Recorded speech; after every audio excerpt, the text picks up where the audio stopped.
March 18th, Daily Devotional, Lift 'em Up by Ellen G. White, a fountain of pleasure and joy. Thou wilt show me the path of life. In thy presence is fullness of joy. At thy right hand there are pleasures forevermore. Psalms chapter 16, verse 11.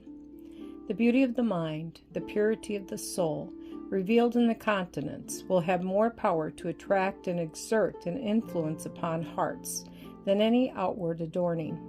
A cultivated mind, adorned with the grace of meekness and humility, a pure and upright heart, will be reflected in the countenance and command love and respect.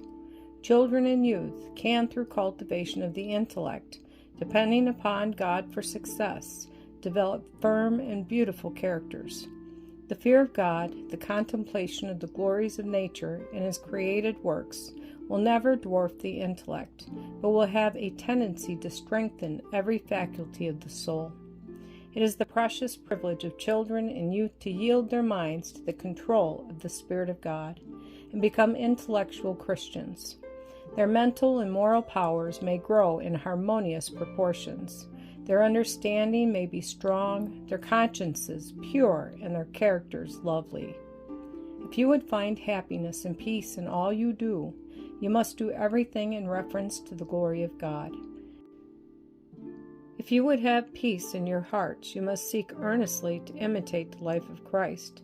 Then there will be no need of affecting cheerfulness, or of your seeking for pleasure in the indulgence of pride and the frivolities of the world.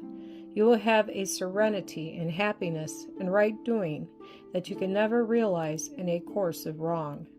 Jesus took human nature, passing through infancy, childhood, and youth, that He might know how to sympathize with all and leave an example for all children and youth. He is acquainted with the temptations and weaknesses of children. He has, in His love, opened the fountain of pleasure and joy for the soul that trusts in Him.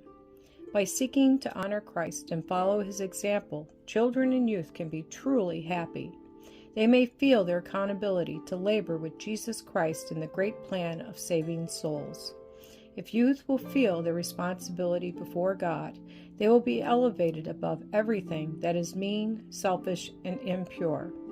Life to such will be full of importance.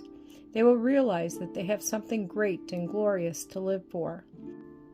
This will have an influence upon you to make them earnest, cheerful, and strong under all the burdens, discouragements, and difficulties of life, as was their divine pattern. The consciousness that you are doing those things which God can approve will make you strong in His strength, and by copying the pattern you may, like Him, increase in wisdom and in favor with God and man.